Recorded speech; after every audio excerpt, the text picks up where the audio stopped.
यह कोई नाटक नहीं है, यह कोई मंचन नहीं है, यह है आत्मा का अवतरण, देवता का प्रवेश।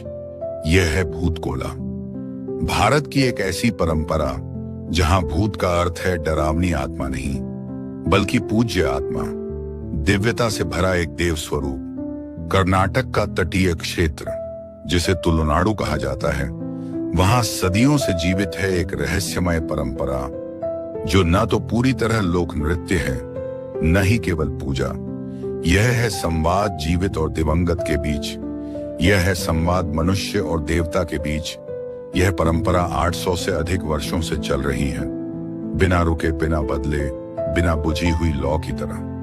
हर वर्ष अक्टूबर से मई तक, रात की गहराइयों में, जब जंगल सन्नाटे में होते हैं और चंद्रमा की रोशनी धरती को छूती है, तब बजते हैं डमरू, गूंजते हैं नगाड़े और शुरू होता है भूत कोला।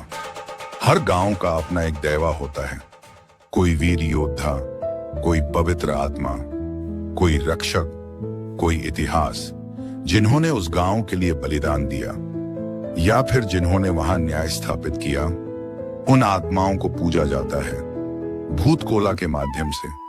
ऐसी ही एक कथा है कोटी और चन्नैया की, दो भाई जिनकी मां ने अपने जीवन को तप में बदल दिया।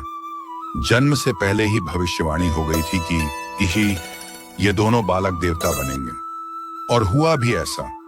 उन्होंने अन्याय के खिलाफ आवाज उठाई, राजा के सैनिकों से लड़े, लेकिन धोखे से मार दिए गए। पर मृत्यु ने उन्हें रोका नहीं, वे बन गए देवा। तब से हर साल उनके नाम पर कोला होता है। गांव की आत्माएं उनके माध्यम से लोगों से बात करती हैं। कोलकार जो उस रात देवा बनता है, उसके लिए यह सिर्फ अभिनय नहीं, यह आत्मसमर्पण है। वह महीनों तक शुद्ध आहार लेता है, उपवास करता है, गांव की सेवा करता है। फिर एक रात वह रंगों और पंखों से सजे वस्त्र पहनता है। उसका चेहरा लाल रक्त जैसा रंग लेता है, काजल जैसी आंखें डर नहीं, दया और न्याय की गहराई लिए होती हैं। वह जब मंच पर आता है तो पूरा गांव उसकी ओर देखता है, जैसे कोई स्वर्गीय दरबार नीचे उतर आया हो। लोग उससे सवाल करते हैं, मेरी बेटी को विवाह क्यों नहीं मिल रहा? मेरे खेत सूखे क्यों हैं? मुझे बीमारियां क्यों घेरे हुए हैं? और वह देवा के स्वर में उत्तर देता है, सीधा, सरल लेकिन दिव्य, जैसे ब्रह्मा के मुख से निकला सत्य।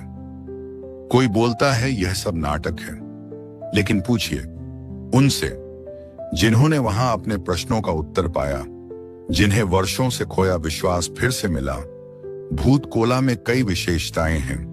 नृत्य की हर गति देवता के प्रवेश का संकेत देती है।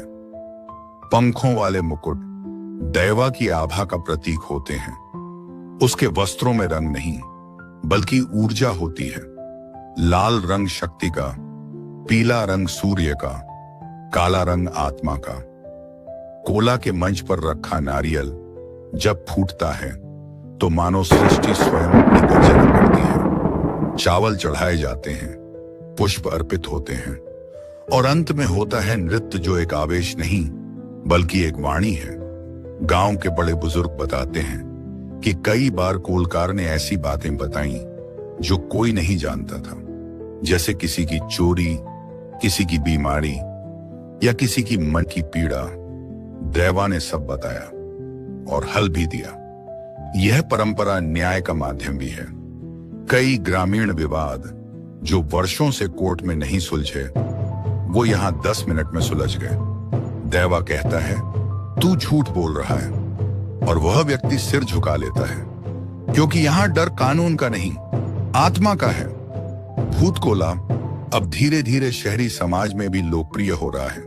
फिल्में बन रही हैं, वृत्तचित्र आ रहे हैं, लेकिन गांव वाले कहते हैं यह टीवी के लिए नहीं, आस्था के लिए है।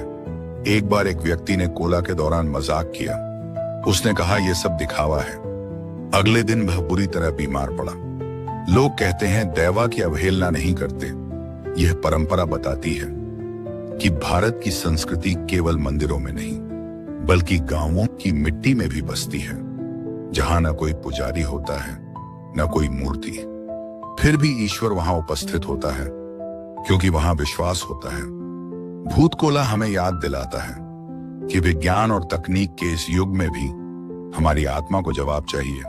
हमें कोई ऐसा चाहिए जो हमारे भीतर झांक कर सच्चाई बता सके। दैवा वही करता है। यह परंपरा केवल धार्मिक नहीं, यह सामाजिक संतुलन का माध्यम है। इसमें ब्राह्मण नहीं बल्कि जनजातीय वर्ग के लोग देवता बनते हैं। यह भारत की उस शक्ति की पहचान है जहां हर वर्ग को स्थान है, हर आत्मा को सम्मान है। जब अगली बार कोई कहे कि भारत की परंपराएं पुरानी हो चुकी हैं, तो उसे एक रात तुलुनाडु ले जाइए, एक कोला दिखाइए, वो भी बिना फोन के, बिना कैमरे के, सिर्फ आत्मा से। क्योंकि यह सिर्फ परंपरा नहीं, यह भारत की जीवित आत्मा है जो ढोल की थाप पर नाचती है, आग की लौ में झलकती है और न्याय की भाषा बोलती है। यह है भूतकोला, जहां देवता उतरते हैं और आत्मा फिर से बोलती है। यही है देशभूमि।